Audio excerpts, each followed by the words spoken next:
all these poor fools and rascals. I know without Krishna consciousness, without taking shelter at your lotus feet, one cannot be happy. Therefore, I wish to bring them back to shelter at your lotus feet. So this is the difference. Huh? That's what I was interested in, is just sitting here doing my rounds and taking care of me without reaching out to the other people, not to reaching out to people around me. You can't do this. I can't go to a cave and chant for 24 hours a day and be truly liberated, having my soul liberated. Now, I thought I could do that, but that's not right. Okay, let's first read the purport. Huh?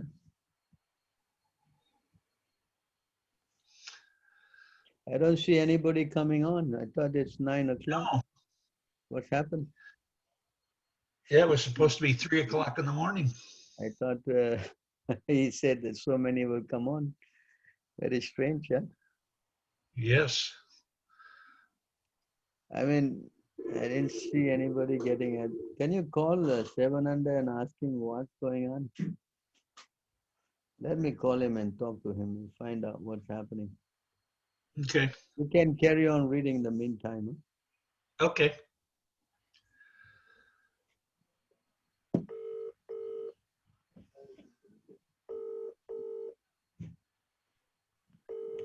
Carry on reading. Read it loud so we can hear. Oh, okay.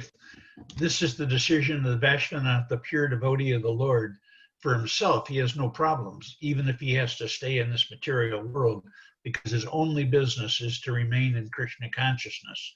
The Krishna conscious person can go even to hell and still be happy. Therefore, Prahlada Maharaj said, "Oh, the best of great personalities, I am not at all afraid of material existence. The pure devotee is never unhappy in any condition of life." This is confirmed in the Srimad Bhagavatam 6.17.28.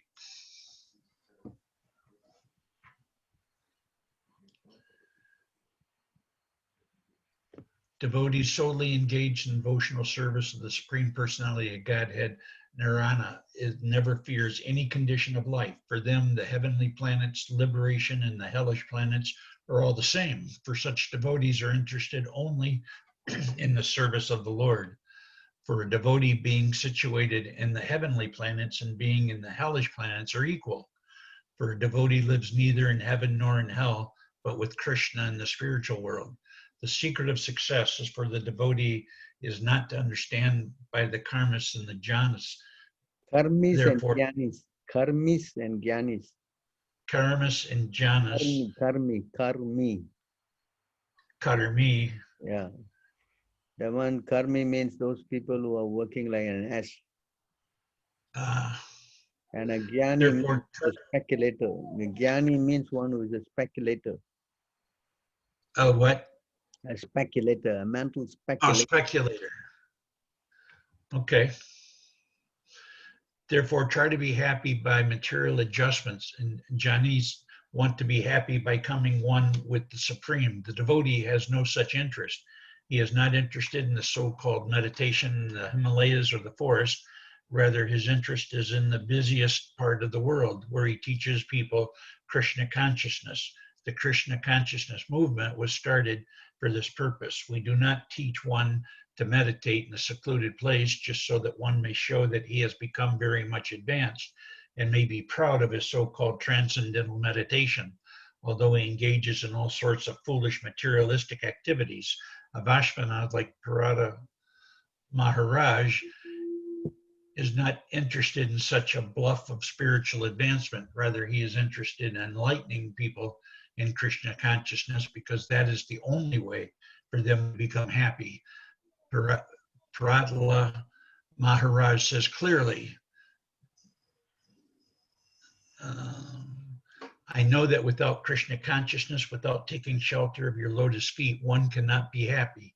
One wanders within the universe, life after life, but by the grace of a devotee, the servant of Sri Chaitanya Maharaj, Prabhu, one can get the clue to the Krishna consciousness and then not only become happy in this world, but also return home, back to Godhead. That is the real target in life. The members of the Krishna conscious movement are not at all interested in the so-called meditation in the Himalayas or the forest, where one will only make a show of meditation, nor are they interested in opening many schools for yoga and meditation in the cities. Rather, every member of Krishna's conscious movement is interested in going door to door to try to convince people about the teachings of the Bhagavad Gita as it is, the teachings of Lord Chaitanya, and the purpose of the Hare Krishna movement. Members of the Krishna conscious movement must fully be convinced that without Krishna, one cannot be happy. Thus, the Krishna conscious person avoids all kinds of pseudo-spiritualists, transcendentalists, meditation, monkists, philosophers, and philanthropists. So it's clear, Yes. So this is not actually a very good thing to do. So unless we preach Krishna consciousness, we will fall down. Understand? So to explain this a little further, let me first show you this thing. That in the human form of life, we have to do welfare activities, So if we don't do that, it's hard to go to the spiritual world, Let me just show you one verse first.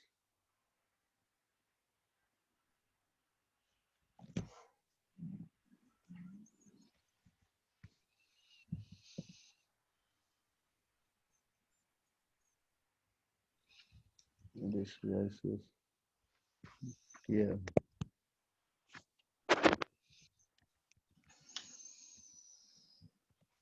So here in this verse, can you read that?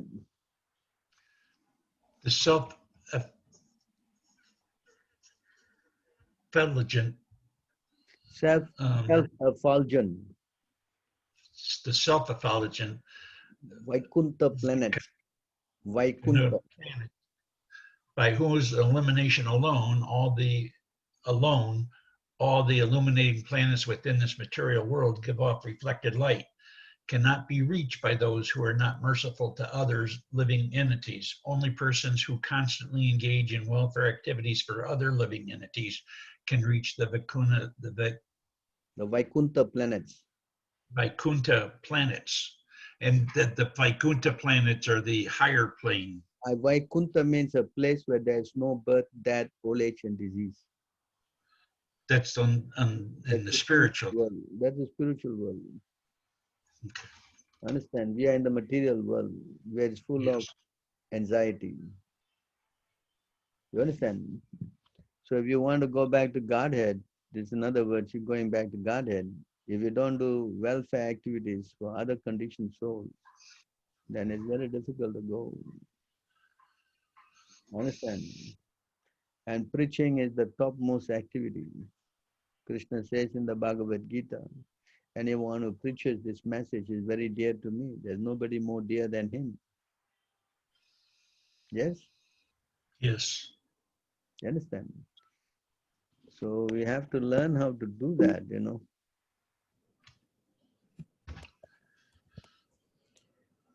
If we don't learn how to do that, then we're going to have a lot of problems,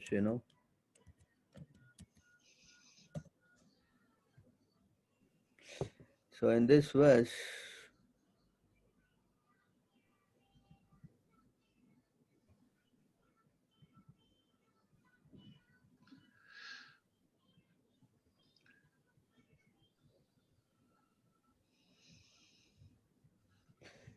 all right, here, the word jiva himsa, envy of other living entities, actually means stopping the preaching of Krishna consciousness. You understand? Preaching work is described as paropakara, welfare activity for others. Those who are ignorant of the benefits of devotional service must be educated by preaching. If one stops preaching and simply sit down in a solitary place, he is engaging in material activity. Is it clear? Yes. If one desires to make a compromise with the Mayavadis means people who are impersonalists, and ISKCON is doing that. Especially people from the Radhanath camp. You know, they are always rubbing shoulders with all these people who are impersonalists. They are called Mayavadis. He's also Mayavadis. engaged in a material activity. So he's not doing any spiritual activity. He's engaged in a material activity. A devotee should never make compromises with non-devotees. By acting as a professional guru, mystic yogi, or a miracle man, one may cheat and bluff the general public and gain fame as a wonderful mystic. But all this is considered to be dust, straw, and grains of sand within the heart. In addition, one should follow the regulated principle, do not desire illicit sex, gambling, intoxicants, or meat. You understand? Yes. So if we don't do these welfare activities, we can do a welfare activities in this way.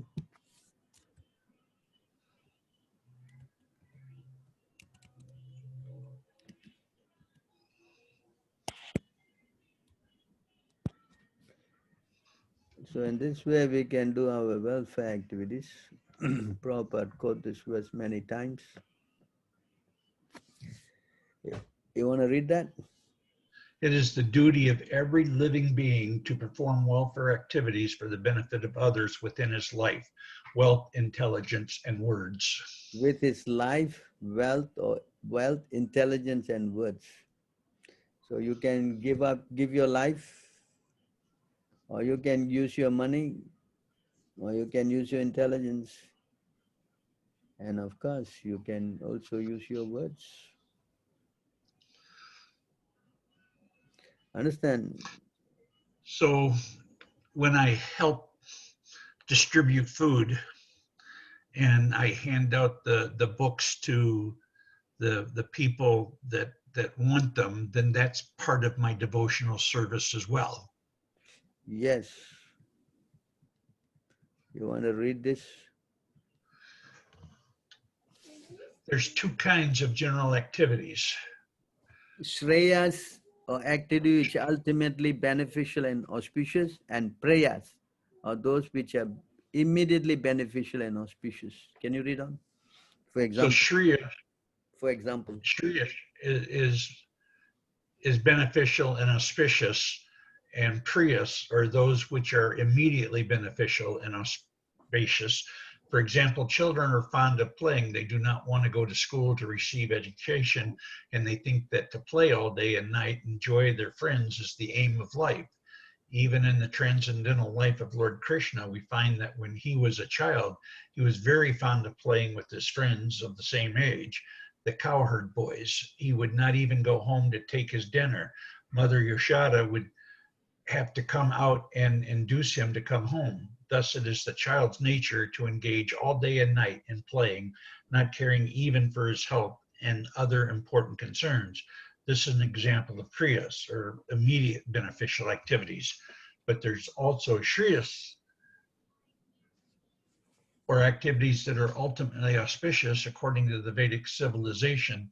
A human being must be God conscious. He should understand what God is, what this material world is, who he is, and what their inner relationships are. This is called Shriyas, or ultimately auspicious activities. In this verse of the Srimad Bhagavatam, 10:22-35, it is said that one should be interested in Shriyas. To achieve the ultimate goal of Shriyas, or good fortune, one should engage everything, including his life, wealth, and words, not only for himself, but for others also. However, unless one is interested in Shriyas in his own life, he cannot preach of Shriyas for the benefit of others.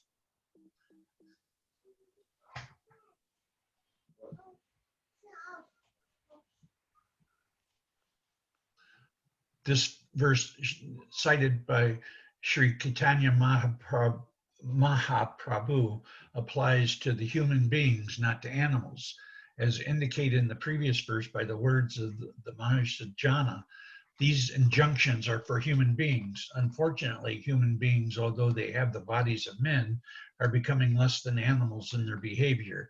This is the fault of modern education. Modern educators do not know the aim of human life. They are simply concerned with how to develop the economic condition of their countries or their human society. This is also necessary. The Vedic civilization considers all aspects of human life, including dharma, artha, and kama, sense gratification, and moksha, liberation. But humanity's first concern should be in religion. To be religious, one must abide by the orders of God.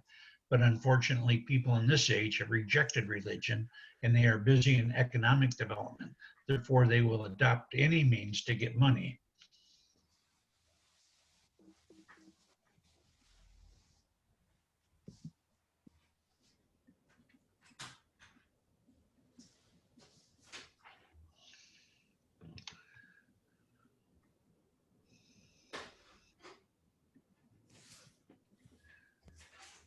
For economic development, one does not need to get money by hook or by crook. One needs only sufficient money to maintain his body and soul.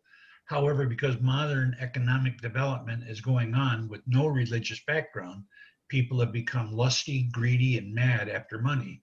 They are simply developing the qualities of rajas, passion, and tamas, ignorance, neglecting the other qualities of nature, sattva, Sattva. or goodness, and the Brahminical qualifications. Therefore, the entire society is in chaos. The Bhagavatam says that it's the duty of an advanced human being to act in such a way as to facilitate human society attainment of the ultimate goal of life. There's a similar verse in the Vishnu Purana, Vishnu Purana, which is next quoted in the Chaitanya.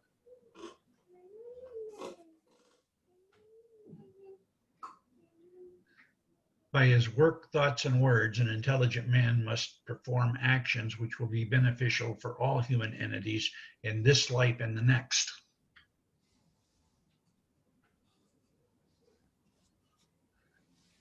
Unfortunately, people in general do not know what it is to take place in the next life. To prepare oneself for the next life is common sense and is a principle of the Vedic civilization. But presently, people throughout the world do not believe in the next life. Even influential professors and other educators say that as soon as the body is finished, everything is finished. This ascetic philosophy is killing human civilization. People are irresponsibly performing all sorts of sinful activities, and thus the privilege of the human life is being taken away by the educational propaganda of the so-called leaders. Actually, it is a fact that this life is meant for preparation for the next life. By evolution, one has to come through many species or forms, and this human life and this human form of life is an opportunity to promote oneself to a better life. This is explained in the Bhagavad Gita. Those who worship the demigods will take birth among the demigods. Those who worship ghosts and spirits will take birth among such beings. Those who worship ancestors go to the ancestors, and those who worship me will live with me. Therefore, one may promote himself to the higher planetary system, which are the residents of the demigods. One can promote himself to Loka, which can remain on earth, or one can also go back home, back to Godhead. This is further confirmed elsewhere in the Bhagavad Gita. After giving up the body, one who knows Krishna in truth does not come back again to this world to accept a material body, but he goes back home, back to Godhead.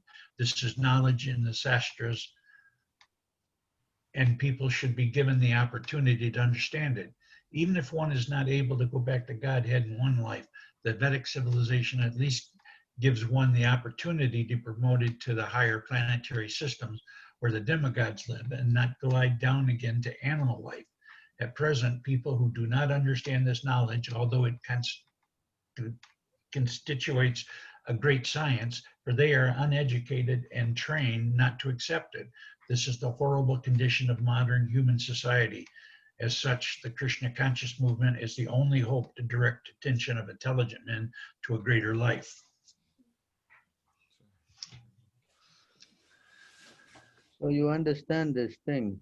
So now you see how preaching is so important. Yes. Yes. So we should learn how to preach. As I was saying, even in the Bhagavad Gita, Krishna is glorifying the preachers. But I don't know Sanskrit. I don't know how to pronounce the words. I don't Doesn't know. matter, you just speak in English. Doesn't matter. You just speak in English. You follow. For one who explains the supreme secret to the devotees, pure devotional service is guaranteed. And at the end, you will come back to me. See that? Yes. So Krishna is speaking about a preacher, There is no servant in this world more dear to me than he, nor will there ever be one more dear. So he's glorifying a preacher. You understand? So the preaching is very important. So how can I preach? Whatever you have learned, you speak. You understand? It's not, as Chaitanya Mahaprabhu says, Yare Dekha Tare Kaha Krishna Upadesh. Whatever you have learned, you speak that. You have realized to chant is so important, you speak about chanting. Understand? Yes. You cannot speak something you don't know, that's obvious. You want to read that, Greg? I can read. My dear King Yudhisthira, the Brahmins, especially those engaged, in preaching the glories of the Lord throughout the entire world, are recognized and worshipped by the Supreme Personality of Godhead, who is the heart and soul of all creation. The Brahmins, by their preaching, sanctify the three worlds with the dust of their lotus feet, and thus they are worshipable even for Krishna.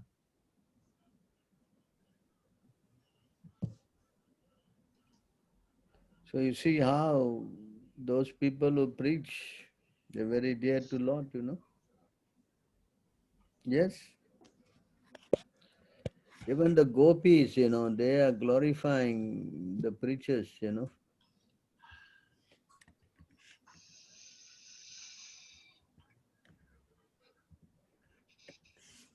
gopis are in separation of Krishna, they are crying, and you see how they are praying. You want to carry on reading? The nectar of your words and the descriptions of your activities are the life and soul of the suffering in this material world. These narrations transmitted by learned sages eradicate one's sinful reactions and bestow good fortune upon whoever hears them. These narrations are broadcast all over the world and are filled with spiritual power. Certainly those who spread the message of Godhead are most munificent. So that the gopis, in their separation, they're crying and they're saying this. Of course, the next question is that what to preach.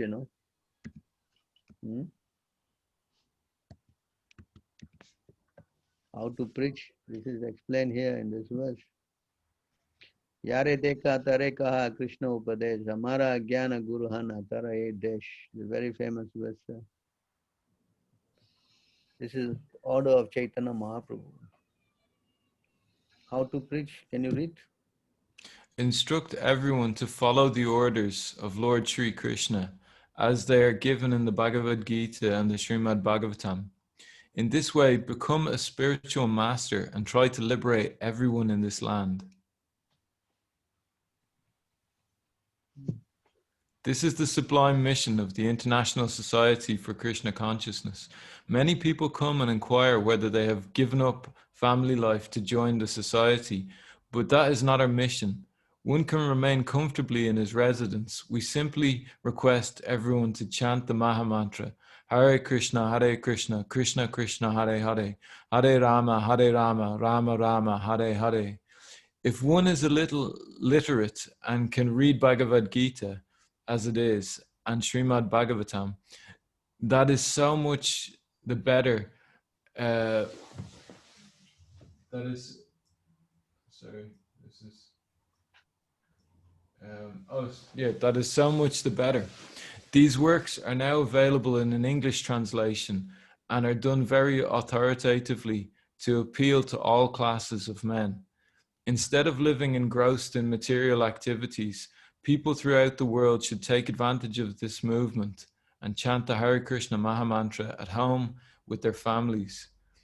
One should also refrain from sinful activities, illicit sex, meat eating, gambling, and intoxication. Out of these 4 items, illicit sex is very sinful. Every person must get married. Every woman especially must get married. If the women outnumber the men, some men can accept more than one wife. In that way, there will be no prostitution in society.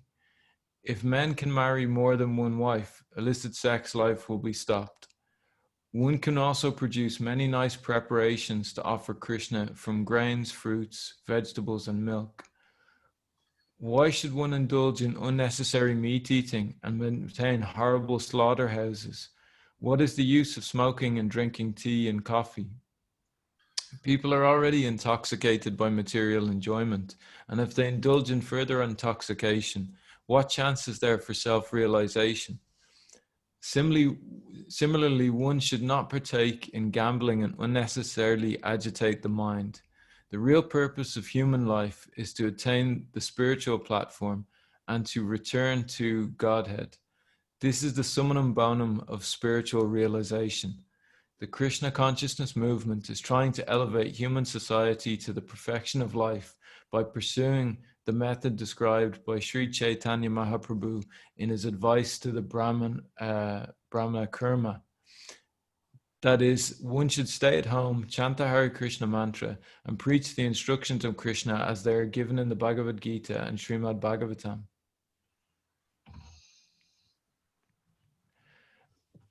Sri Chaitanya Mahaprabhu further advised the Brahman Kurma, if you follow this instruction, your materialistic life at home will not obstruct your spiritual advancement.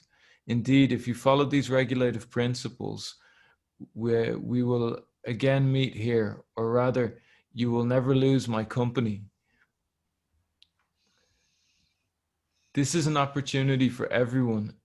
If one simply follows the instructions of Sri Chaitanya Mahaprabhu under the guidance of his representative and chants the Hare Krishna mantra, teaching everyone as far as possible the same principle, the contamination of materialistic way of life will not even touch him. It does not matter whether one lives in a holy place like Vrindavan, Navadvip, or Jagannath Puri, or in the midst of European cities where the materialistic way is very prominent. If a devotee follows the instructions of Sri Chaitanya Mahaprabhu, he lives in the company of the Lord. Wherever he lives, he converts that place into Vrindavan and Navadvip. This means that materialism cannot touch him. This is the secret of success for one advancing in Krishna consciousness. Is it clear? Yeah, yes. Is this being recorded? Yes, it is. Oh, okay, good. Hmm? Okay.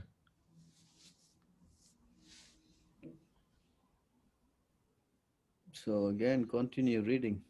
Oh, yeah, to read this, yeah. At whoever's house Sri Chaitanya accepted his alms by taking prasadam, he would convert the dwellers to his Sankirtan movement and advise them just as he advised the Brahmana named Kurma. The cult of Sri Chaitanya Mahaprabhu is explained here very nicely. One who surrenders to him and is ready to follow him with heart and soul does not need to change his location, nor is it necessary for one to change his status. One may remain a householder, a medical practitioner, an engineer, or whatever, it doesn't matter. One only has to follow the instruction of Sri Chaitanya Mahaprabhu, chant the Hare Krishna Mahamantra, and instruct relatives and friends in the teachings of the Bhagavad Gita and Srimad Bhagavatam. One has to learn humility and meekness at home, following the instructions of Sri Chaitanya Mahaprabhu, and in that way one's life will be spiritually successful. One should not try to be an artificially advanced devotee, thinking, I am first-class devotee, so it is best not to accept any disciples. Such thinking should be avoided. One has to become purified at home by chanting the Hare Krishna Mahamantra and preaching the principles enunciated by Sri Chaitanya Mahaprabhu. Thus one can become a spiritual master and be freed from the contamination of material life. There are many sahajas who decry the activities of the six Goswamis, Srila Rupa, Sanata, Raghunatha Das, Bhatta Raghunatha, Jiva, and Gopala Bhatta Goswamis, who are the personal associates of Sri Chaitanya Mahaprabhu and who enlighten society by writing books on devotional service. Similarly, Narottama Das Thakur and other great acharyas like Madhavacharya, Ramanuja Acharya, and others accepted many thousands of disciples to induce them to render devotional service. However, there is a class of sahajas who think that these activities are opposed to the principles of devotional service. Indeed, they consider such activities simply another phase of materialism. Thus, opposing the principles of Sri Chaitanya Mahaprabhu, they commit offenses at his lotus feet. They should better consider his instructions, and instead seeking to be considered humble and meek, should refrain from criticizing the followers of Sri Chaitanya Mahaprabhu who engage in preaching. To protect his preachers, Sri Chaitanya Mahaprabhu has given much clear advice in these verses of Sri Chaitanya Charitamrita.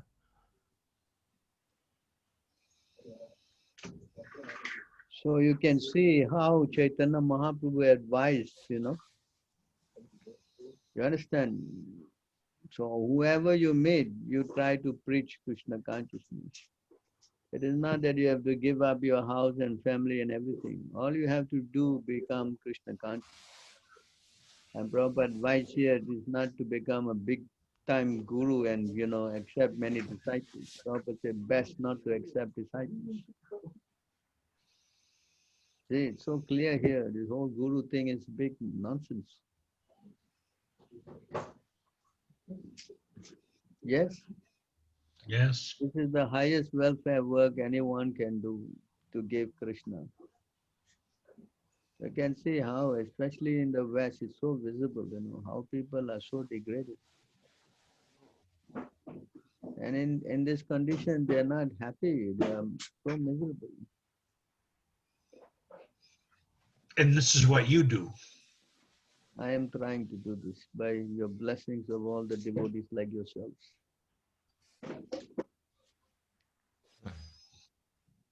I'm very insignificant compared to the whole movement. Even ISKM is so small, Of course, knowledge is essential. You understand? We are sitting miles apart when we are talking about Krishna. So thanks to modern advancement, this is becoming very possible. Yes? Yes. There you go. How many devotees are part of ISKM? I don't know. I have to check. Maybe a few hundreds,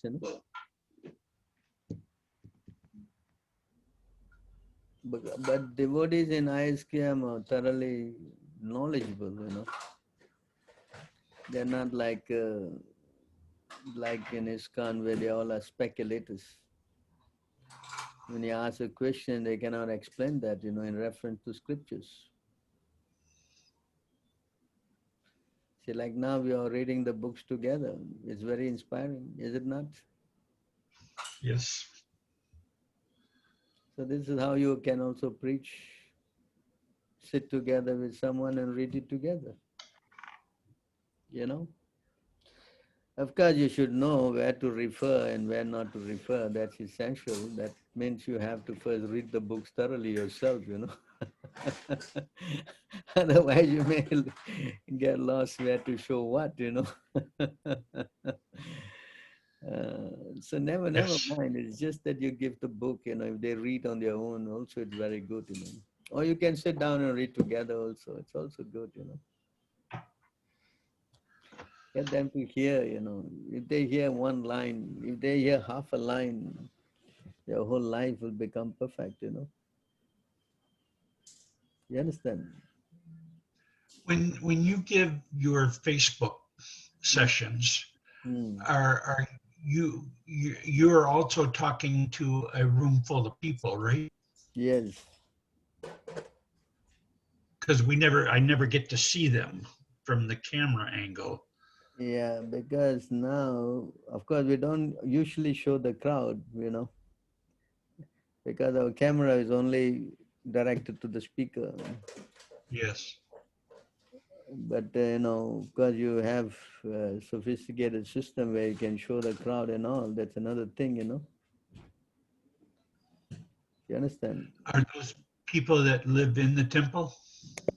There are people who congregation members, you know. So many people come by, you know.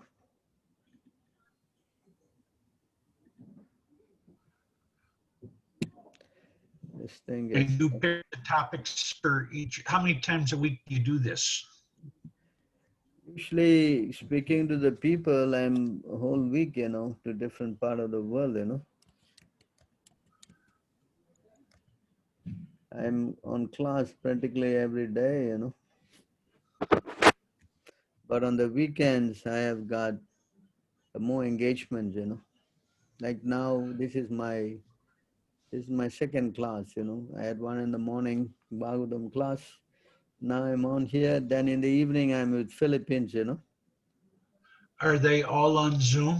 Do you, The one in the morning is Facebook Live, and now it is Zoom, and in the evening it also be Zoom, you know. You can come on it if you like, but usually they like to keep it within their own zone, you know, so they can, you know, invite people in their own area and ask questions on their own, you know.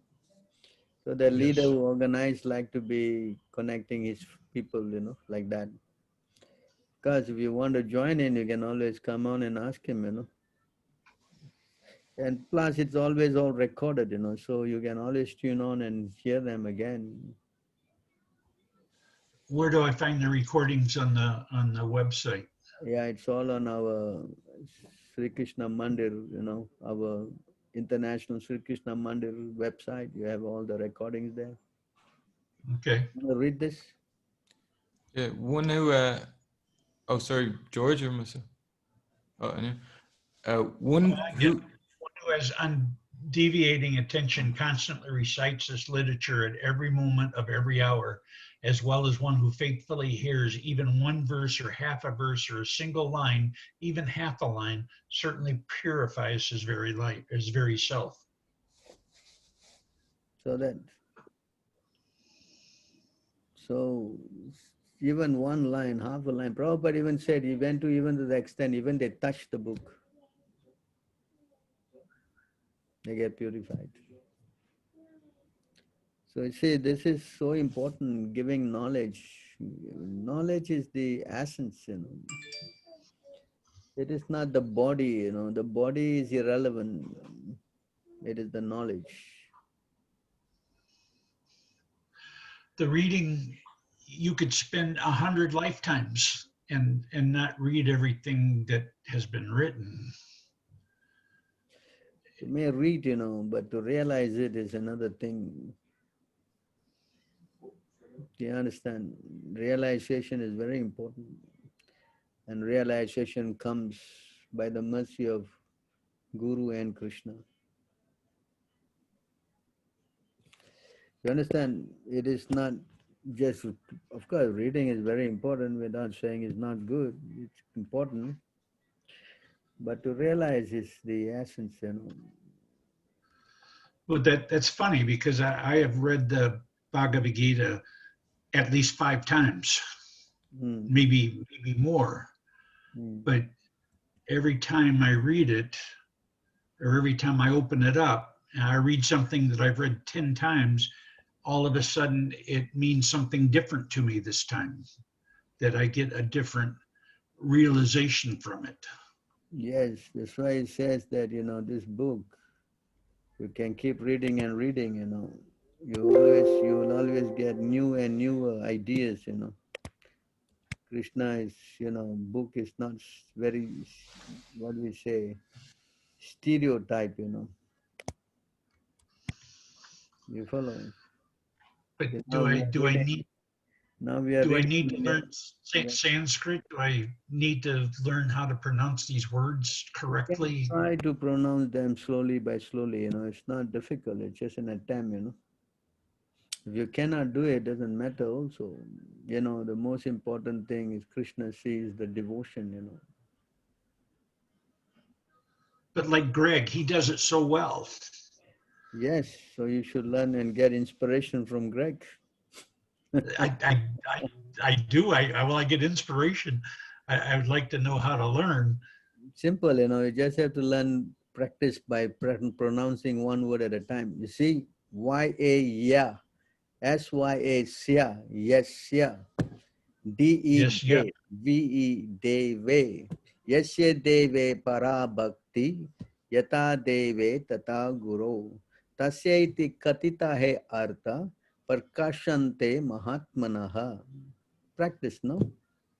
One word at a time. You don't have to rush, you know. And the meter you can learn as you go on. Then you see, onto those great souls who have implicit faith in the both the Lord and the spiritual master, all the importance of the Vedic knowledge automatically revealed. You understand? So this knowledge is very essential. So how you get the realization? Implicit faith in Guru and Krishna. That's all. If you disobey the order of the Guru, then how you will get this implicit faith and how you going to get this knowledge? Yes? Yes. Right? And you also have associated with so many devotees. Why they cannot give you this knowledge? Because Yes. they are following people who have disobeyed Prabhupada. Simple. Yes? Yes. You cannot. You cannot do that. It's not possible. You know? As we showed just now to Gopinath,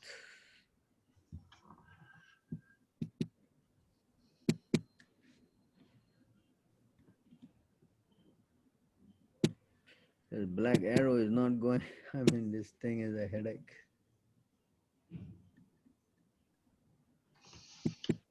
Cannot get this cursor to work.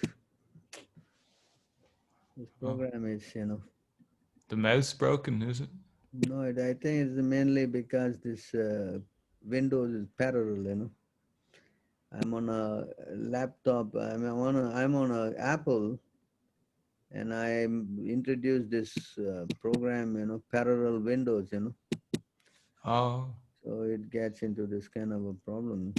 oh, so is it one of those little pads, not a mouse? Yeah, this is because they have not spent their money to kind of write the program for Windows. I mean, for Apple, you know. The guy got so many things to do. There's just not, you know. So, so it's very important. I was going to show you the verse. Now I got all mixed up now. What was I saying?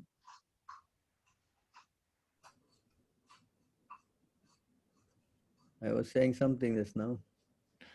Um, what was he? Oh yeah. Okay, I got it.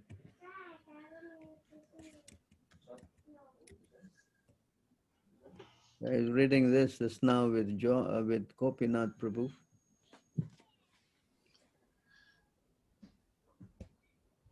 In a previous birth, I was known as Maharaja Bharata. Bharata.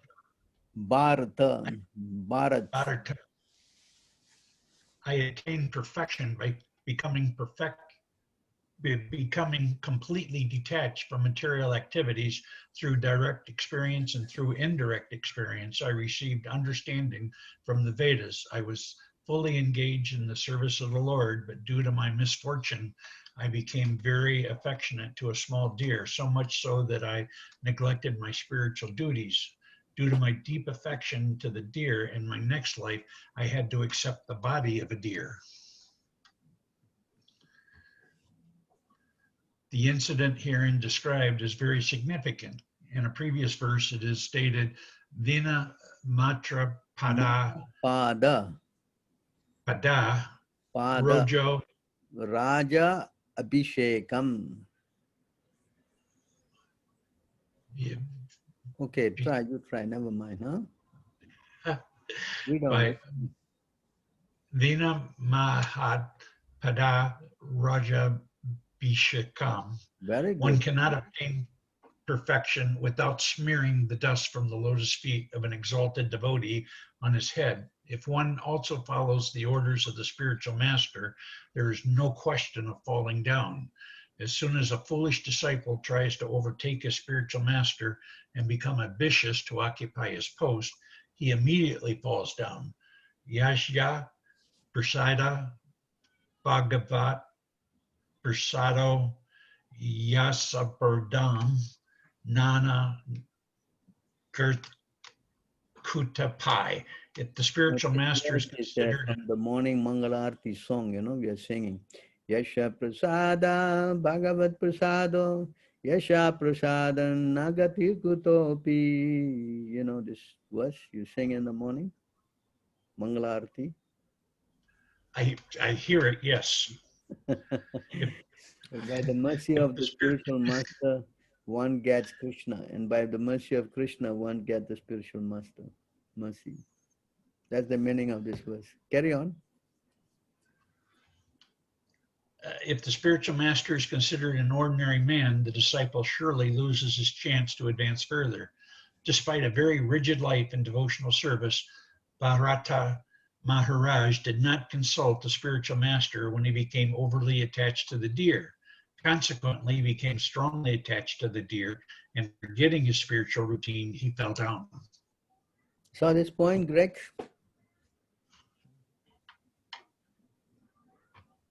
You understand? So it's very important that we do not disobey the spiritual master. Actually, this is what happened in ISKCON. They became ambitious. They wanted to overtake Prabhupada's position. And his Prabhupada writes here, that becomes ambitious to occupy his post, he immediately, the word is yes, immediately falls down. There's no delay, he fell, finish. And this is the history of our so-called ISKCON. And not only that, because they had set that as the foundation, subsequent followers are all getting entrapped in this nonsense. And therefore the movement has lost its preaching zeal, that vibration is gone. So it has now become a socialized movement, particularly attracting many Indians. It's perfect irony, because they want to advance beyond their own spiritual master, and then their advancement becomes blocked.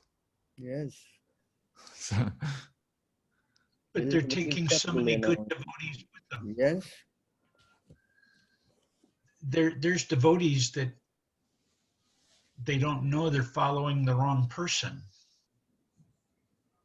They get the wrong spiritual master. So why Krishna, you have to have the mercy of Krishna and Prabhupada. Otherwise, if you're sincere, Krishna explained here, in this verse,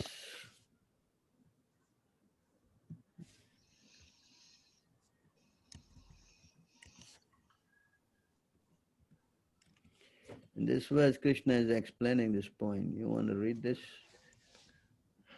O my Lord, transcendental poets and experts in spiritual science could not fully express their indebtedness to you, even if they were endowed with the prolonged lifetime of Brahma. For you appear in two features, externally as the Acharya and internally as the Supersoul, to deliver the embodied living being by directing him how to come to you. You understand? So those who are sincere, Krishna will help. But those who are not sincere, then what to say? Yes, the minute you become sincere, he lifts you out of ISKCON. Yes. Prabhupada said that the cheaters and the cheated, if you want to be cheated, you will be cheated. So if you have...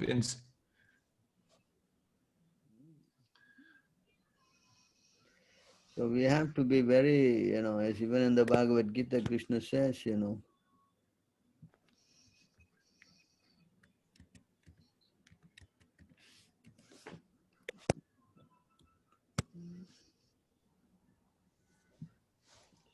Tesham satata yuktanam. You want to sing along?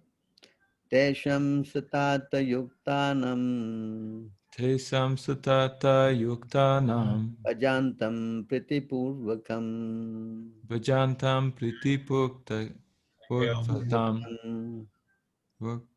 Purvakam. purvakam Yeah, dadami buddhi yogam tam. dadami buddhi yogam tam Yena mam upayanti te. yena mamupiyantate. Very nice, isn't that? This is Krishna's words, It is nice. You want to read this? To those who are constantly devoted to serving me with love, I give the understanding by which they can come to me. You understand? If you are sincere, Krishna will help, He also said further, you see this.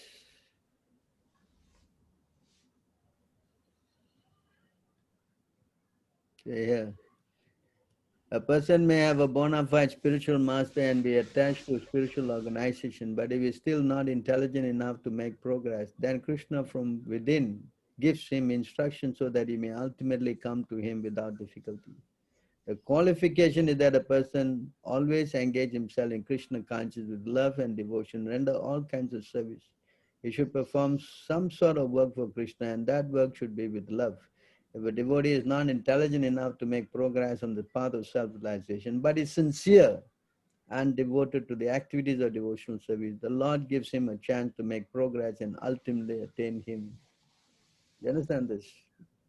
You see, and then he says here also, Tesham evanukampartam Tesham evanukampartam aham ajnanajam tamaha aham ajnanajam tamaha nasyami atma bhavasto nasyami atma bhavatso jnana dipena basvata.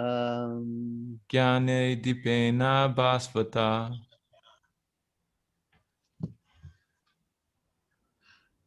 To show them special mercy, I, dwelling in their hearts, destroys with the shining lamp of knowledge the darkness born of ignorance. See how Krishna helps.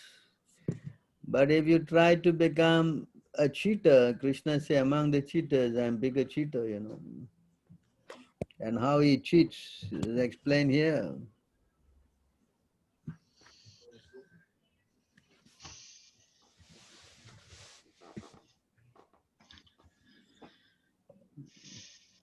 And this verse, of course, this meter is different. If you can learn, it will be nice. Yachaktayo vadatam, yachaktoyo vadatam vadina vai vivada samvada bhuvo bhavanti. Kurvanti chaisam muhuratma moham tasmai namoanta gunaye bhumne. This is the meter for this. Of course, it's a little difficult, but practice, What is this thing?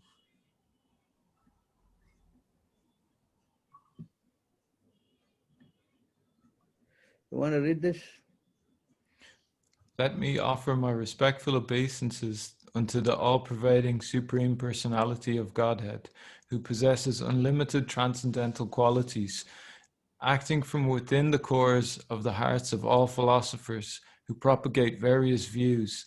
He causes them to forget their own souls, while sometimes agreeing and sometimes disagreeing among themselves. Thus he creates within the material world a situation which they are unable to come to a conclusion. I offer my obeisances unto him. You understand this? See how Krishna is creating confusion. So those who are not sincere, this is what happens, you know. Yes? You want to read on? Since time immemorial, or since the creation of the cosmic manifestation, the conditioned souls have formed various parties of philosophical speculation, but that is not the true of the devotees. Non-devotees have different ideas of creation, maintenance, and annihilation, and therefore they are called vadis and prativadis, proponents and counter-proponents. It is understood from the statement of Mahabharata that there are many munis or speculators. This quote Tarko, is from Mahabharata. You know? Tarko pratistaha surtayo vibena naswarishi yasya matam na binam. all speculators must disagree with other speculators, otherwise why should there be so many opposing parties concerned with ascertaining the supreme cause? Philosophy means finding the ultimate cause. As Vedanta Sutra very reasonably says, Atato Brahma Ginasya, human Jigyasa. life, Jinasa, Jigyasa. Jinasa, J and A is pronounced as Gya. oh, Jigyasa. Gyanasa, Jigyasa. Jigyasa, Yes. J, Jigyasa. J and A is pronounced as Gya. Oh, Gya. yeah, so Jigyasa, Yes. yeah. Okay, So, Jigyasa. Human life is meant for understanding the ultimate cause. Devotees accept that the ultimate cause is Krishna because this conclusion is supported by all Vedic literature and also by Krishna himself, who says, Aham sarvasya prabhava. Aham sarvasya prabhavaha. Aham sarvasya prabhavaha. You see the H, the last H there with the dot? Yeah. yeah. That is pronounced as ha. Ha. Aham sarvasya. You see this word M here? M has got a dot here. Yeah. So this is aham with the pause, you know. Aham sarvasya prabhavaha. Aham sarvasya prabhavaha. Oh. Okay, anyway, read on. Yeah. I am the source of everything. I think it's move over a little bit. Oh yeah. I am the source of everything. Devotees have no problem understanding the ultimate cause of everything, but the non-devotees must face many opposing elements because everyone who wants to be a prominent philosopher invents his own way. In India, there are many parties of philosophers, such as the Dvaitavadis, the Advaitavadis, Vaishakas, Mimamsaka. Mimamsakas, Mayavadis, and Swabhavavadis. Sabhavavadis, and each of them oppose the others. Similarly, in the Western countries, there are also many philosophers with different views on. Yeah, I'm sorry I'm calling you because, you know, the only two of them are here with me, Gopinath and Greg. Others didn't turn up. So I was wondering you would probably want to call them and remind them again or something. Sorry? Only two devotees are online with me. Oh my goodness. Nobody was coming. I don't know. Maybe they don't know. Maybe they forgot or something. No? No, I sent the link for everybody and many persons replied actually. This is strange, this is great. Never mind, never mind. We'll try again next week, you know, no problem. Yeah. It's getting good, but as I say, like Divine Prabhu was saying, there's like, or be or somebody who interested, like. So yeah, we are getting there. I know. Okay, I'm Sorry online. about that. I'm online. I just called to remind you that. Carry on. Okay. Hare Krishna. Okay. Hare Krishna. Hare Krishna. Carry on reading. Similarly, in the Western countries, there are also many philosophers with different views of creation, life, maintenance, and destruction. Is it? Oh, sorry, I don't know what the next word. Oh, annihilation. Thus, it is undoubtedly a fact that there are countless philosophers throughout the world, each of them contradicting the others. Now, one might ask why there are so many philosophers if the ultimate goal of philosophy is one.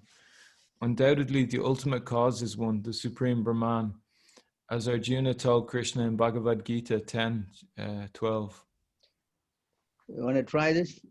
Param Brahma, Param Dhamma, Pavatram, Param Bhavan, Pavitram.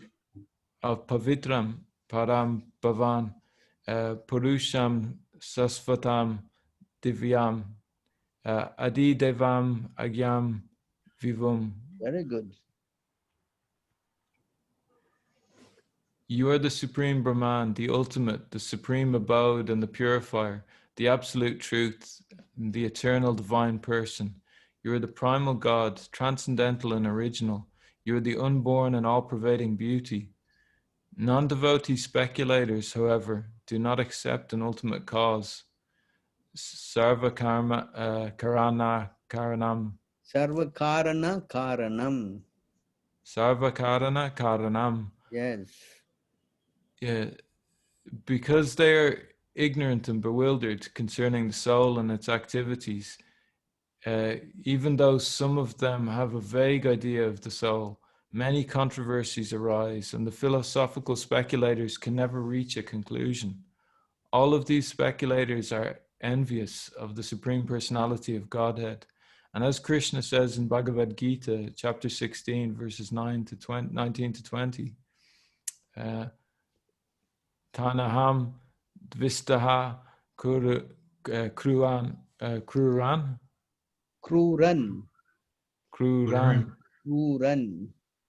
Kruran. Samareshu naradamam. Samareshu Naradaraman. Chipyami ajasram asuban. Sipam. KSI is pronounced as chi. Yeah? Chipani ajasram Chipami. asuban. Chipami Ajrasam Asuvan. Asuru seva yonishu. Ashru Seva Yonisu. It is what here, the SV and the E. So it is read together, no? Asuri se sveva yonishu. Ashrui Seva Yonisu. Asurem yoni apana. Asurim Yoni Apana. Mudda janmani janmani. Muda Janmani Janmani. Mama prapyeva kaunteya. Mama Prepyeva Prapyeva kaunteya. Tato yanti adhamam gatim. Tato Yanti Admanam Kotim. Very good. Those who are envious and mischievous, who are the lowest among men, are cast by me into the ocean of material existence, into various demonic species of life. Attaining repeated birth among these species of demonic life, such persons can never approach me. Gradually they sink down to the most abominable type of existence. Because of their envy of the Supreme Personality of Godhead, non-devotees are born in demonic families, life after life. They are great offenders, and because their offenses, the Supreme Lord keeps them always bewildered.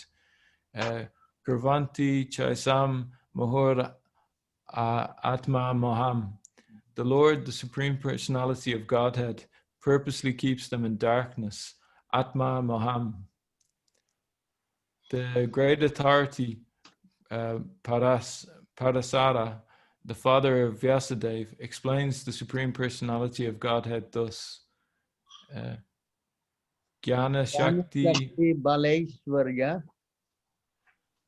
Jnana Shakti Balesvarya, Virya Tejamsi Aseshataha Virya Tejansi Ase Bhavak Chabda Vachyani Bhavak Chabda Vachani Vina He Yer Ye Hei Guna Adibir Vina Hayer Guna Divi.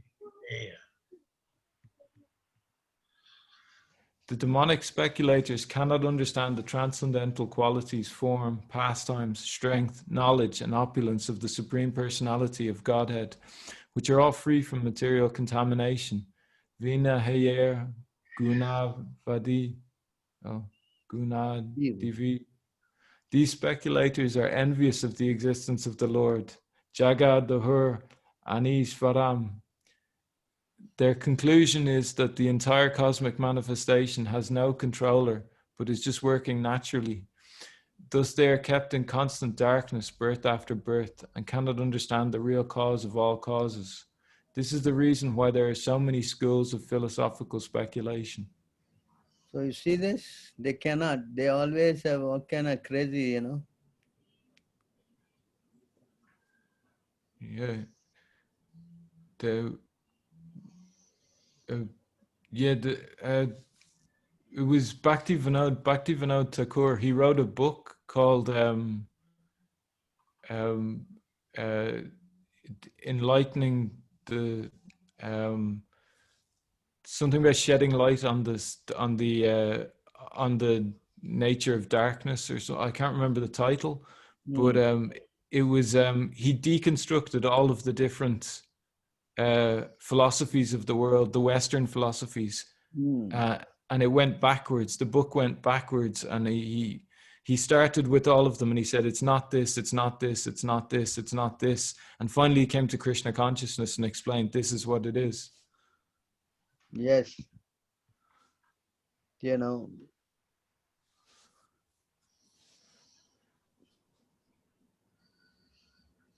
So you can see here, if all these people are speculators and they cannot understand, but those who are devotees, you know, they are not disturbed by this, you know.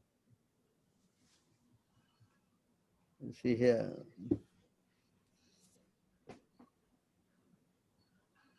By interaction of my energies, different options arise, but for those who have fixed their intelligence on me and controlled their senses, differences of perception disappear, and consequently the very cause of argument is removed.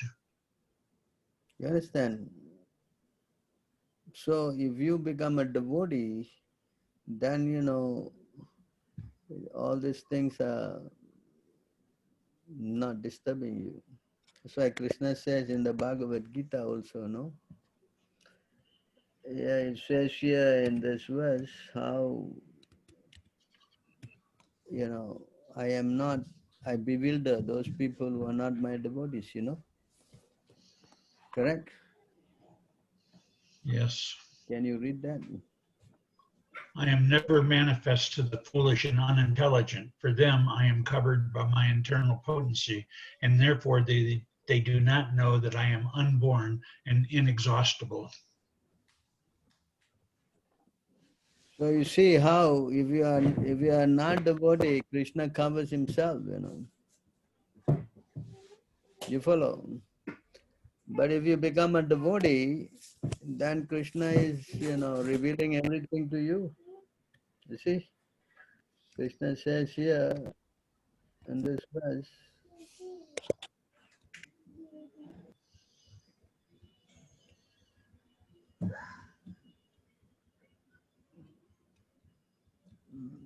so many times you gave class on this verse, you know.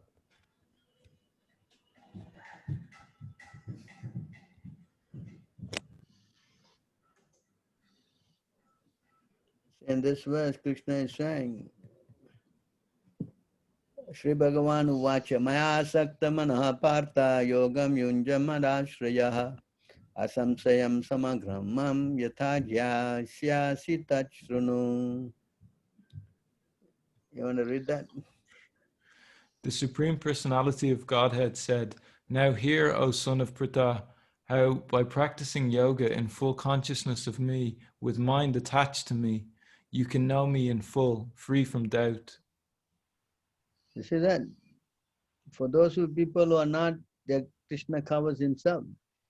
But those who are devotees, he reveals everything fully, full, can know me in full, free from doubt. Because if you don't know or you don't surrender, then it creates a lot of doubts in your mind. A simple example. Now you see, if you talk about the guru thing in ISKCON, they're full of doubts, Yes.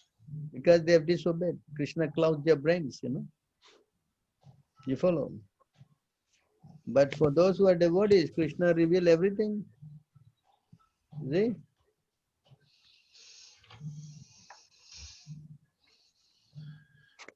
Even at 71? See that?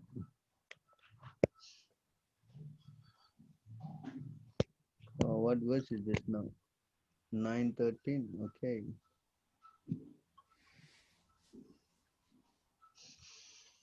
Oh my God. What is this? I'm going here.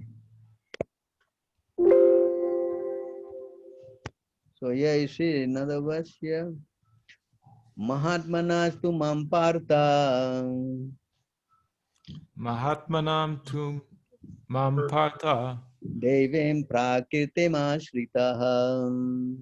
devim prakritim asritaha bhajanti ananya manaso bhajanti ananya manaso yantva bhutadema vyayam gyanvat gyantva bhutadim vayayam avyayam.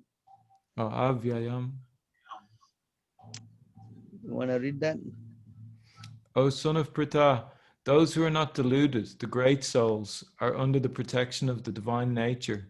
They are fully engaged in devotional service because they know me as the Supreme Personality of Godhead, original and inexhaustible. So this is the difference, Though you become a devotee, Krishna, helps you with his yoga maya, divine energy.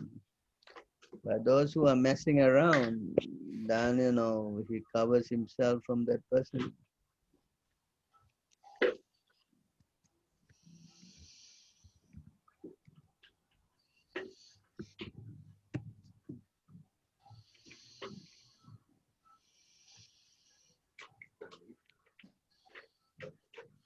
Members of the renounced order who fail to uproot the last traces of material desire in their hearts remain impure, and thus you do not allow them to understand you. Although you are present within their hearts, for them you are like a jewel worn around the neck of a man who has totally forgot it is there. O Lord, those who practice yoga only for sense gratification must suffer punishment both in this life and the next. From death, who will not release them, and from you, whose kingdom they cannot reach. Understand? It's a heavy price to pay. Not only that, these guys, those who abandon the feet of the spiritual master,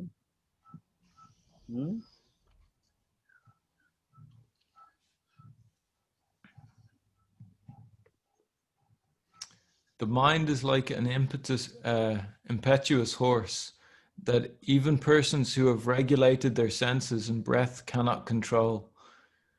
Those in this world who try to tame the uncontrolled mind, but who abandon the feet of their spiritual master, encounter hundreds of obstacles in their cultivation of various distressful practices. O unborn Lord, they are like merchants on a boat in the ocean who have failed to employ a helmsman. I think it's very clear. So which camp you want to go on?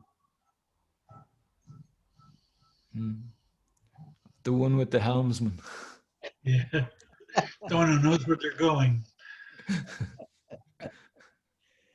These guys, they are simply cheating everybody.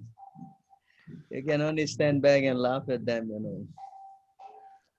Yes, Yeah, they're both. It goes in circles. they are not going anywhere, boy. They have no clue. You understand? They have crazy philosophies. If the guru fall down, you just like a bus. If the bus is broken, you step out of that bus and take another bus. This is their guru philosophy, a broken bus. They're doing this, yeah. They're doing this sometimes. They stop, the bus stops and they get another bus to come and take you. Yeah. And then sometimes this will break and then they get another bus. Yes.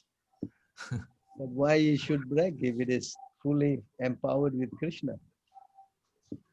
Yeah. I think these guys are rotten to the core because they disobey Prabhupada. Their intelligence is all covered. They're full of doubts. Whereas in our camp, there's no doubts. It's crystal clear for us. Yes?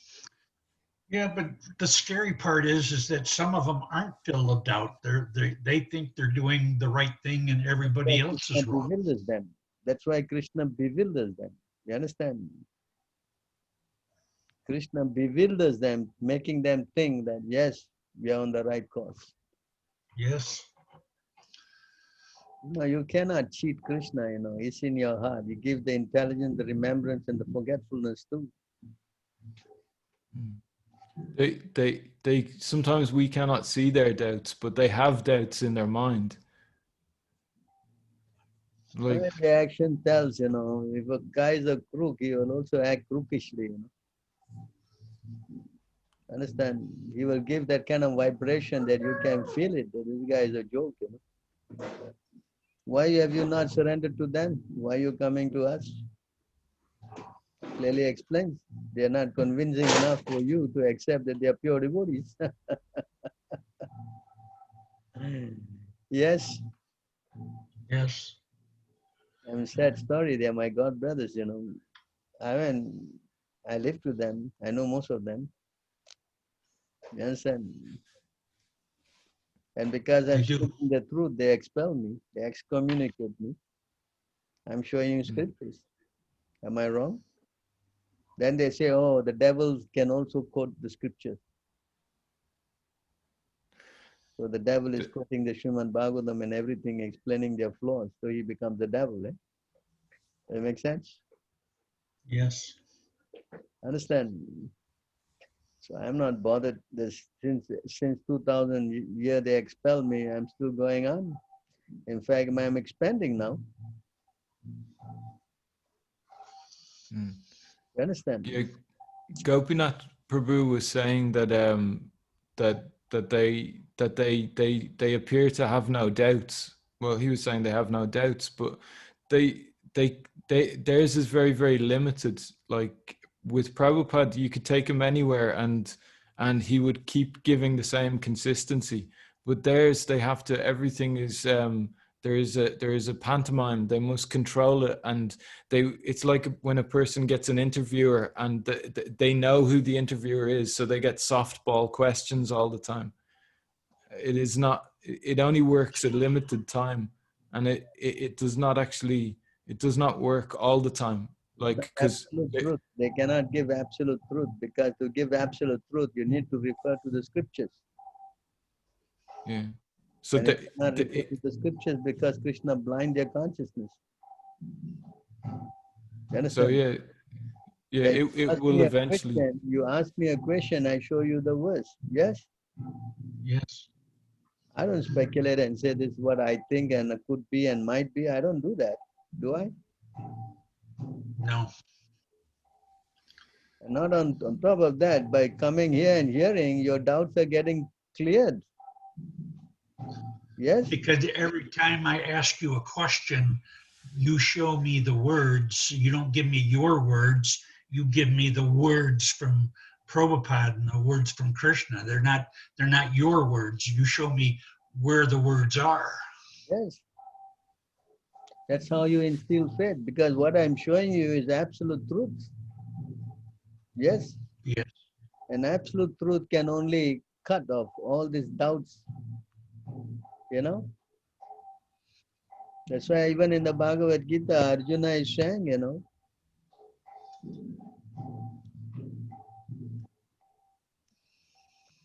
in the Bhagavad Gita, Krishna is saying, Arjuna is saying to Krishna, but for you, I don't see anybody who can clear my doubts. You know?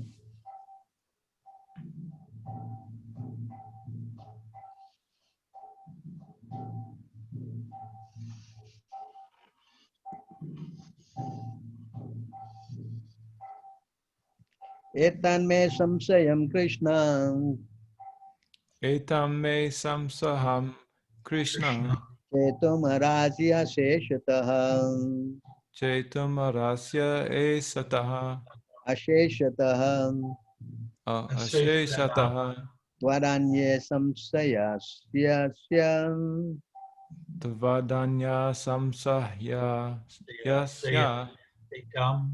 chetana he upapadyate. Cheta nahe upapatyate. This is my doubt, O Krishna. I ask you to dispel it completely, but for you, no one is to be found who can destroy this doubt. You understand? Because Krishna is God. So when you hear from God, then it is finished, final. Yes? That's why we always refer to God, because word of God is called Shastra.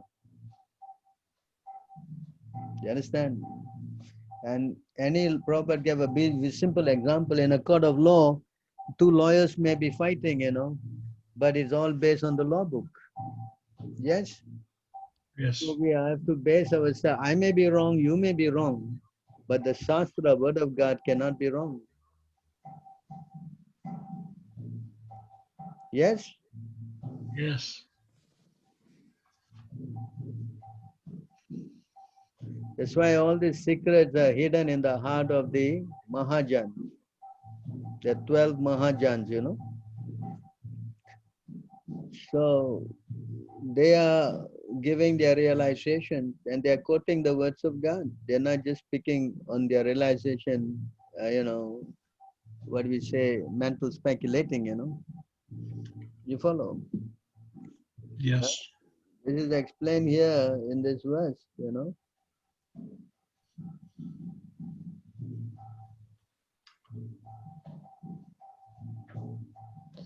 It is spoken by, I think, by Yamaraj, you know. Yamaraj is saying to his servants, you know.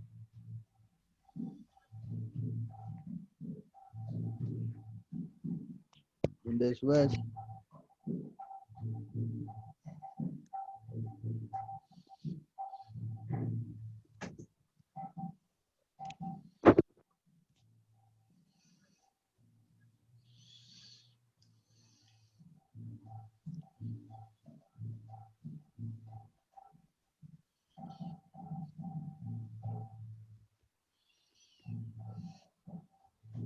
you want to read this?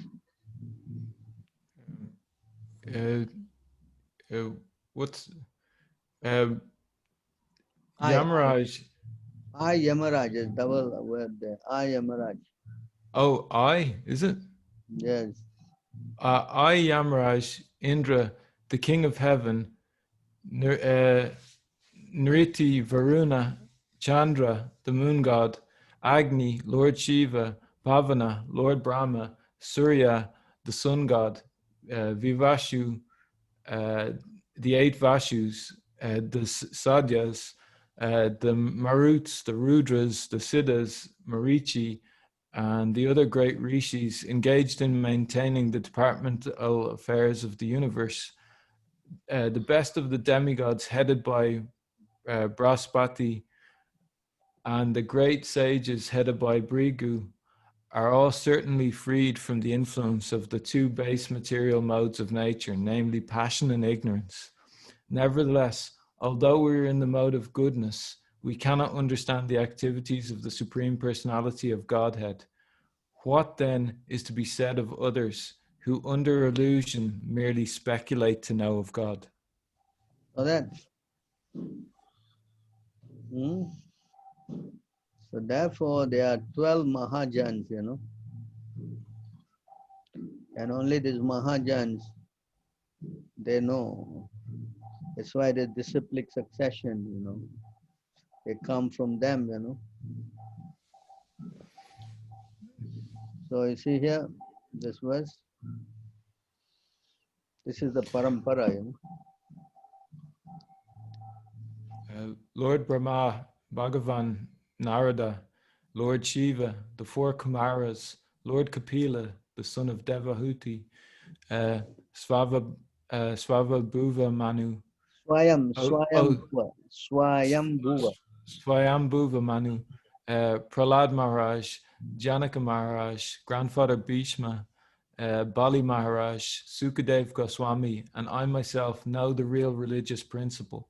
My dear servants, this transcendental religious principle, which is known as Bhagavat Dharma, or surrender unto the Supreme Lord and love for Him, is uncontaminated by the material modes of nature. It is very confidential and difficult for ordinary human beings to understand. But if by chance one fortunately understands it, he is immediately liberated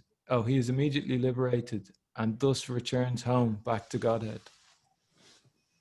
You understand this point? Yeah? Yeah, the mode of goodness is not enough.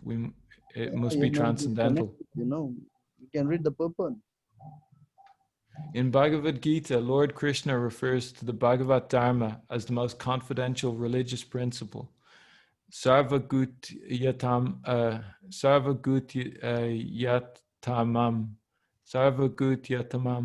Guyad Guyataram.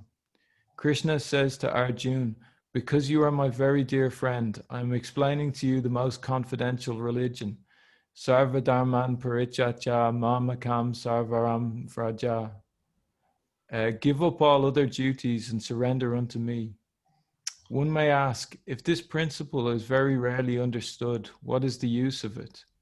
In answer, Yamaraj states herein that this religious principle is understandable if one follows the parampara system of Lord Brahma, Lord Shiva, the four Kumaras, and the other standard authorities. There are 4 lines of disciplic succession, one from Lord Brahma, one from Lord Shiva, one from Lakshmi, the goddess of fortune, and one from the Kumaras. The disciplic succession from Lord Brahma is called the Brahma Sampradaya. The succession from Lord Shiva, Sambhu, is called the Rudra Sampradaya. And the one from the goddess of fortune, Lakshmi, is called the Shri Sampradaya. And the one from the Kumaras is called the Kumara Sampradaya. One must take confidential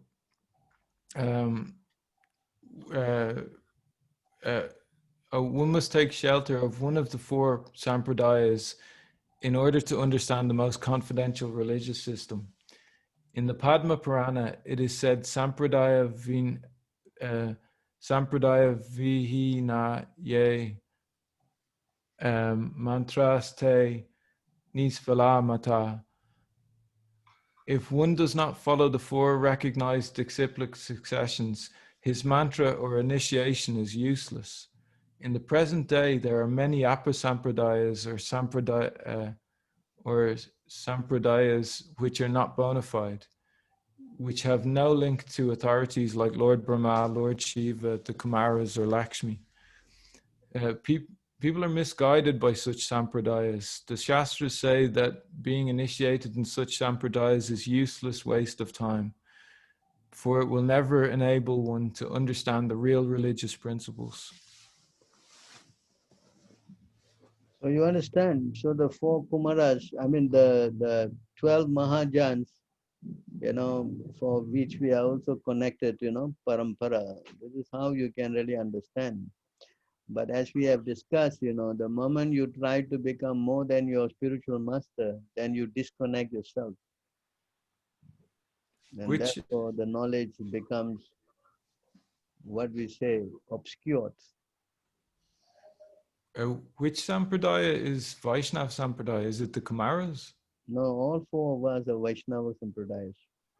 Oh, All four, except Shankaracharya, he is not Vaishnava Sampradaya. He's okay. Mayavad, you know.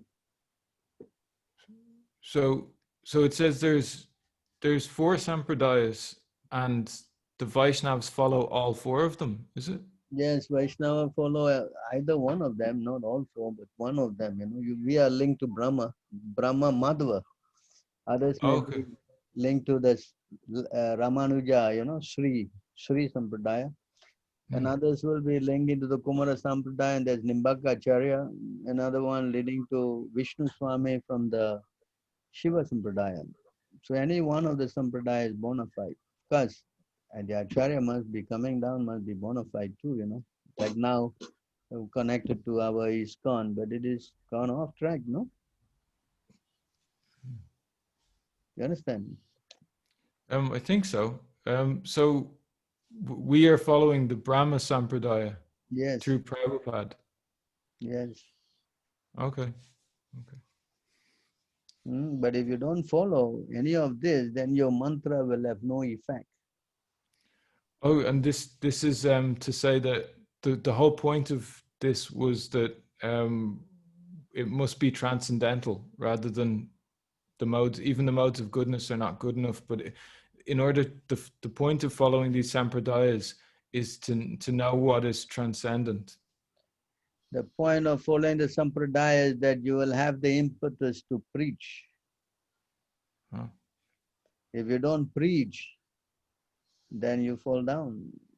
Many times you have said this, no? Yes. Preaching is the fine line to show that you're connected. And if you don't get connected, you won't get the enthusiasm to preach. That's a symptom that you're connected. You have this zeal, you know, the enthusiasm to talk about Krishna because you're getting so much realizations. Charity. You understand? Are you following? Yeah, enthusiasm for charity. Yes. Not only to preach, also to follow. First you must follow, then you can preach. If you don't follow, how you can preach? Chaitanya Mahaprabhu said, no, apani achar bhakti sikamu sabare. First you practice and then you preach. So by simultaneously doing this, then you're getting two together, you know. Just like you eat, you're feeling your hunger is gone, no? And you're getting strength, correct? Yeah, it is the verse that keeps coming back again and again, which is each class we keep coming back to the same verse many times, and it is if one is not performing the welfare work for all living entities, then it is that they are not on the correct path. I'm paraphrased. Correct. But, yeah. So we have to be very sincere. Then yes, Krishna in the heart, he helps everybody. When someone trying to be too smart, then what to do? You want to change, you want to do alterations and all kind of stuff. Then it's bad news, no? Then the movement disintegrates, you know, fractionalize, and it loses its potency.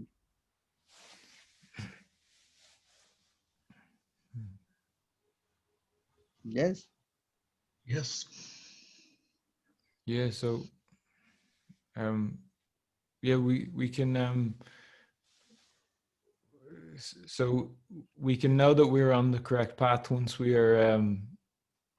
are getting this enthusiasm.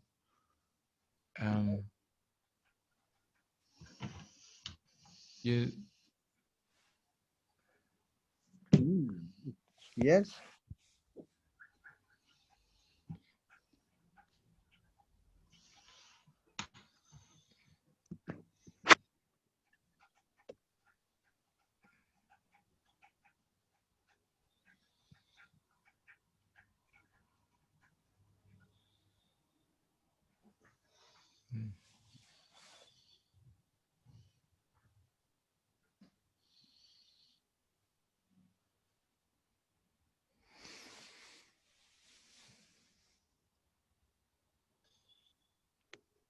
You want to read that, Greg?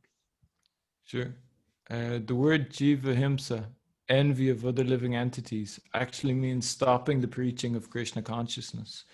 Preaching work is described as paro pakara, welfare, Paropakara. paro pakara, welfare activities for others.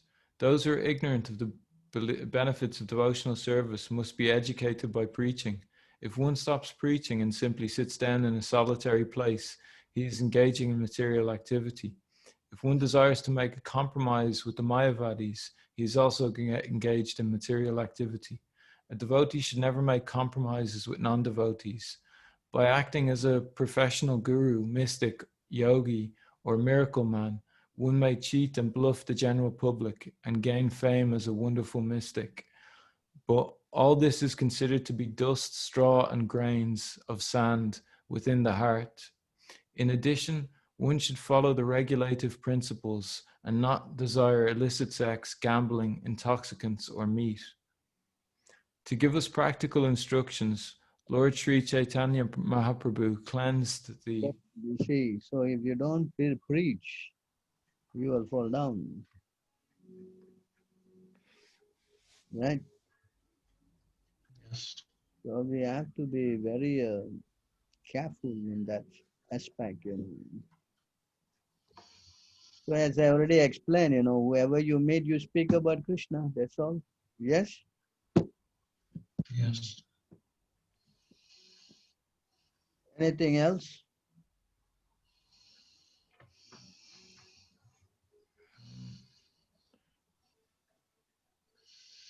We're going to do this again next week.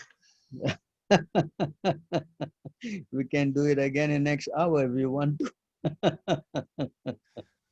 I mean, is this going to be a normal, regularly scheduled meeting? We got to ask our guru, Sevananda. He is organizing this thing. And he said if we switch to Saturday, more people will come on board, but I see the same crew. Only earlier. Nobody is interested in our classes except you both. That's all right. Well, I'm interested. Anyway, we will go on, you know, whichever time, you know. And my time is there to speak about Krishna. If someone wants to listen, I'm prepared for that.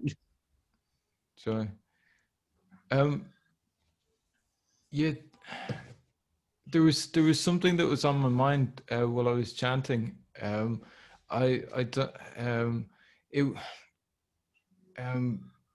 This is something that I know. It was about Nimai Nitai and the video with this video about the Rasa Leela. I know Sevananda had spoken to you about it already, but it was on my mind because I noticed it was still there, and Prabhupada said it was very dangerous, and when I was chanting, I was thinking about him and his safety. Yeah, so we should not try to get into all that, you know. Oh, okay.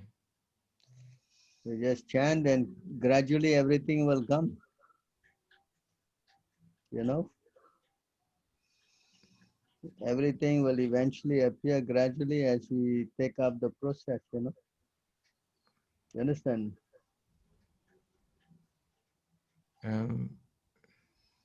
So it is not something you kind of try to jump the bandwagon, you know, jump ahead, you know, and try to get into all this. Of course, you know they are there, but best is to just be patiently perform our devotional service, you know. Understand? Yes. As we carry on our service, everything will come automatically, you know. Okay, you mean do you mean not to think about things like this when chanting? But Best thing to think of chanting is to hear the Lord, you know. yeah. Not to hear the Lord, sorry, to hear the holy name, you know. So as you keep hearing, then everything will come out automatically to hear the words properly. Otherwise, our mind will wander away, you know. Mm. Right? You follow?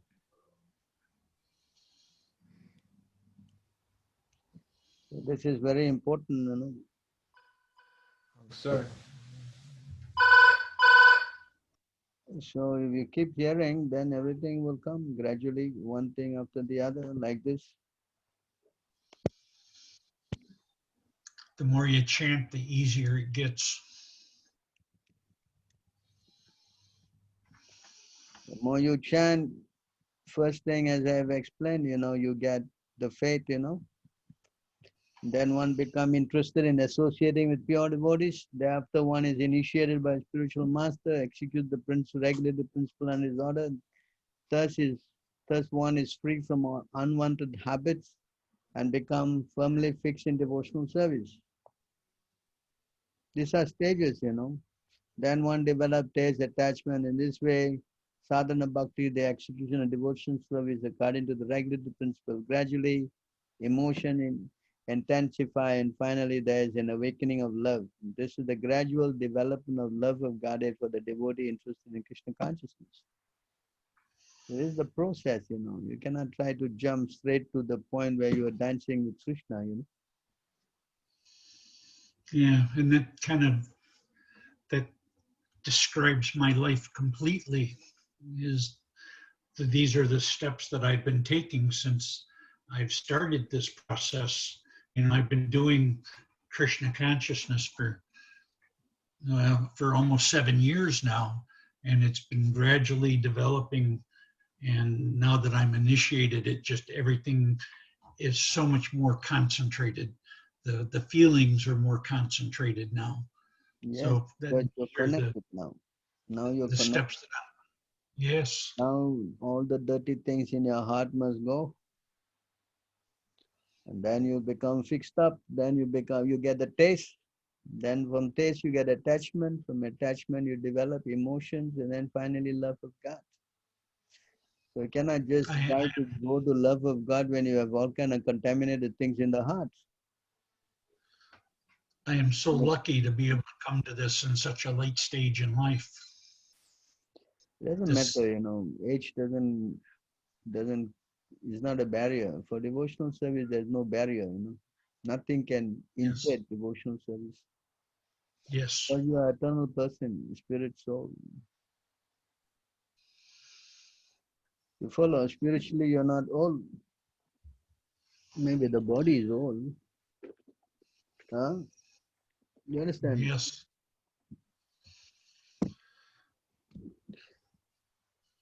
What happened? He left the place, or is Greg is still there? You asked the question, he left. Yeah, he's on the phone. Video is off.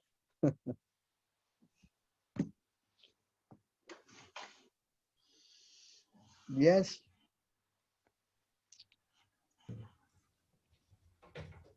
So one should be very careful in trying to get into all this kind Hare of, Krishna. you know, in other words, to make things fast forward, you know.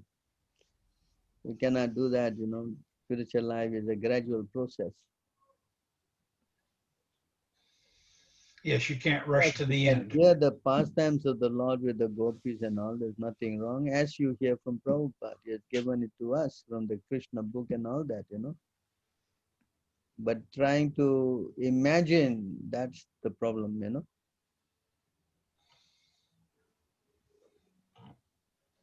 So we have to be careful about that. You are now imagining that you're dancing with the gopis and all kind of stuff, you know. That's not a good thing. That's a little bit dangerous, you know. Yes. Mm. Well, I thought the part about having two So, wives was but said, you know, Bhaktisiddhanta used to say, you try to do devotional service in such a way that you want to see Krishna. No, Krishna wants to see you. You understand? yes. Yeah, I think I heard Prabhupada say one time, you should not try to see Krishna, I believe. Yes, we work in such a way that Krishna wants to see us. Yeah. That's devotional service. That's why the last prayer of the Shishastika, whether you embrace me tightly or you make me broken-hearted by not coming before me, in any case, you are my worshipful Lord unconditionally, you know. So our whole training is to simply give our service to the Lord, you know, and not expect anything in return. Yes, Yes. Mm. and that is called surrender. With that's called unconditional surrender. No condition. You know, it's funny. My grandmother was a very old and not very educated, but she used to always tell me that doing the right thing for the wrong reason is still wrong. So if you do devotional service to glorify yourself, then it's not really devotional service. No, It's that is to glorify devotional Krishna. service in the mode of passion, you know, and devotional service in the third class position, where you want to get to be glorified, you know. So we should go above and come to the higher platform where we are thinking ourselves as this, you know. And the same verse here,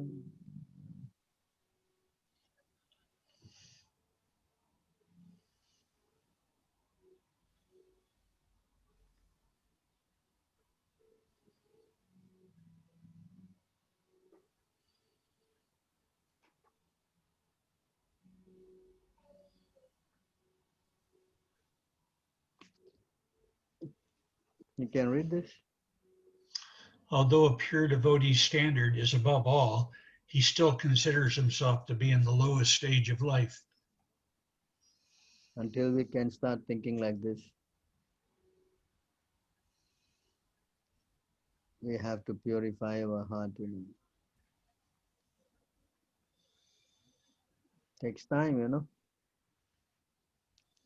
Yes. Until you capture the Lord in the heart, it's going to be tough. But at least by hearing the holy name, you are also capturing the Lord in the heart. Non-different. That's why we are trained to hear, you know. Hare Krishna, Krishna Krishna, Hare Hare. Hare Rama, Rama Rama, Hare Hare. Yes? Yes. So this verse right here is what being a Vaishnava is all about. It's being a high standard, but still considering yourself to be the low, Because serving others without serving yourself. when you go higher, you become prideless, you know. You don't have any pride. You think you're useless. You know, you're totally dependent on Krishna. You understand? But when Yeah. you come in new, you always get puffed up, you know. You're thinking that you are the best, you know. You understand? Dangerous. This is the platform Yes. of a person who is contaminated consciousness. He thinks he is already saved, you know. You understand? Just like the faith of other denominations, they walk around as though they have already got God in their pocket, you know. So if a devotee start thinking like that, then it is. Like for example, one of the so-called ISKCON gurus, he passed away, and he said in his last words that I am waiting at the train station for the train to come and pick me up. You understand? There's a lot of nonsense in this statement. A pure devotee is thinking that I'm so fallen, I don't think Krishna will come and save me. I'm so rascal. Understand? The one who thinks that he's already on the platform and is going back, that it's just a disqualification. So you can tell a person's consciousness by what he speaks, you know. Yes. You follow? A fool is not known until he opens his mouth, you know. Yeah, yeah. Someone said to me one time, one person said to me, if you think you're safe, you're in trouble. And if you think you're in trouble, then you're safe. Yeah, I understand that. So this is humility, you know, to think yourself as fallen. I don't deserve it. I cannot go back. I'm so fallen. I'm a rascal, you know. And this is how exactly, I think I showed you last time how Ajamil repented. Correct? Yeah, Yeah. That is a sign of advancement, that you think of your past nonsense and you think you're the worst person in the three worlds, you know. Then humility is there, no? If you think you're the best, then why you need Krishna? You don't need Krishna. Yes, that's why I think even in your Christian Bible it says the meek and humble inherit the kingdom of God. Yes? What? Yes. I did not hear the last from the Bible. What The was? meek and the humble inherit the kingdom of God. Oh yes, yes, yes, yes. It never said the pride and elevated, you know, they get the kingdom of God. It doesn't say that. No. Oh, Pride comes stand up, before you the know, great fall. where your consciousness is at, you know, it speaks a mile, you know. Yeah, yeah. It says one who exalts himself will be humbled, and one who humbles himself will be exalted. Yes. Only then you can chant the holy name of the Lord constantly. So this is the test, you know. Are you understanding all these things? Yeah, So we have to learn how to be humble. That is the medicine for chanting Krishna's name. And the more we get absorbed in the holy name, the more we purify our consciousness. And then we start making advancement, we start feeling the separation of the Lord, and then we start crying. When we shed tears, then all our sinful activities is gone, you know.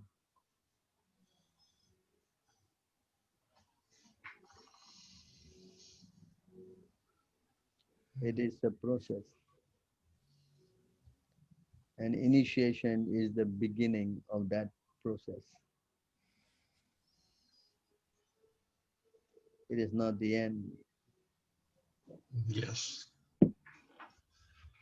Yes, yes, yeah. I hope I have not bored you this morning. Oh Not at no, all. It was it's been very good. awesome. It was very good class. Thank you.